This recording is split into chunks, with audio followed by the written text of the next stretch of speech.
बहुत दुख के साथ कहना पड़ रहा है कि हमारे छत्तीसगढ़ में हमारे भारतीय सैनिकों पर नक्सलवादियों ने हमला किया, जिसमें कम से कम 22 सैनिक की मौत हो गई और कई सैनिक घायल हो गए।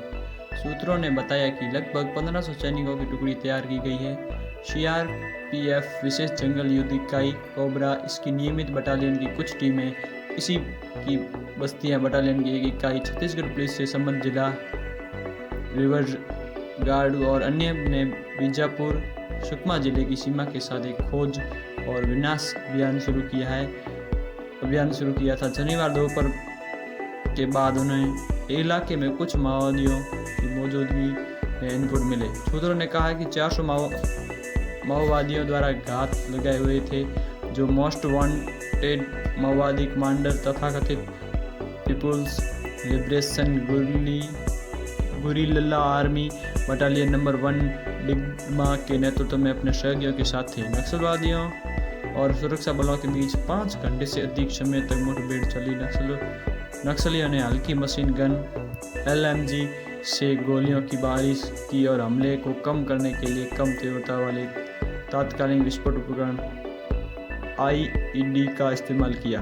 एक अधिकारी ने PTI को बताया कि माओवादियों ने अपने मृतकों को लगभग 10 से 12 तक ट्रैक्टर ट्रॉलियों पर ले जाने का अनुमान लगाया। और छत्तीसगढ़ में तैनात एक अन्य अधिकारी ने कहा कि इस ऑपरेशन की निगरानी राज्य पुलिस के 2 महानिरीक्षक रैंक के अधिकारी कर रहे थे और केंद्रीय रिजर्व पुलिस बल बस्तर के जगदलपुर से एक अन्य अधिकारी ने कहा कि बचाव दल के 2 बजे के आसपास घात वाले इलाके में नहीं उतर सकते थे, क्योंकि उन्होंने हताहत करने के लिए भेजा गया था, क्योंकि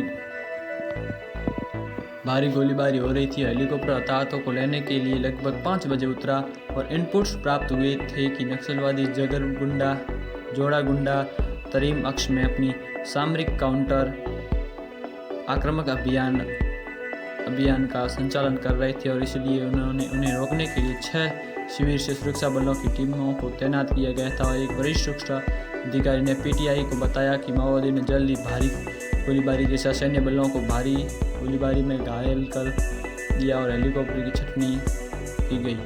उन्होंने कहा कि नक्सलियों ने सुरक्षाकर्मियों को 3 तरफ से घेर लिया और जंगलों में भारी गोलीबारी की जा रही थी, जो इस समय किसी भी तरह बाढ़ से रही थी। प्रधानमंत्री नरेंद्र मोदी ने सुरक्षाकर्मियों की मौत पर शोक व्यक्त करने के लिए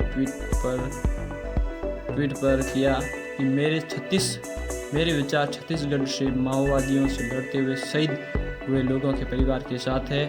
वीर शहीदों के बलिदान को कभी नहीं भूला जा सकता है और घायलों को जल्द से जल्द ठीक किया जाए, मोदी ने यह ट्वीट किया। और केंद्रीय गृह मंत्री अमित शाह ने कहा कि छत्तीसगढ़ में माओवादी हमले का उचित समय पर जवाब दिया जाएगा। उन्होंने कहा कि हमारे सुरक्षाकर्मियों ने अपनी जान गंवा दी है और हम इस रक्तपात को बर्दाश्त नहीं करेंगे और उचित समय पर जवाब दिया जाएगा।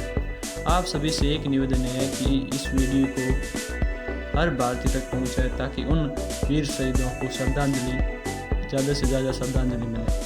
थैंक यू, धन्यवाद, जय हिंद।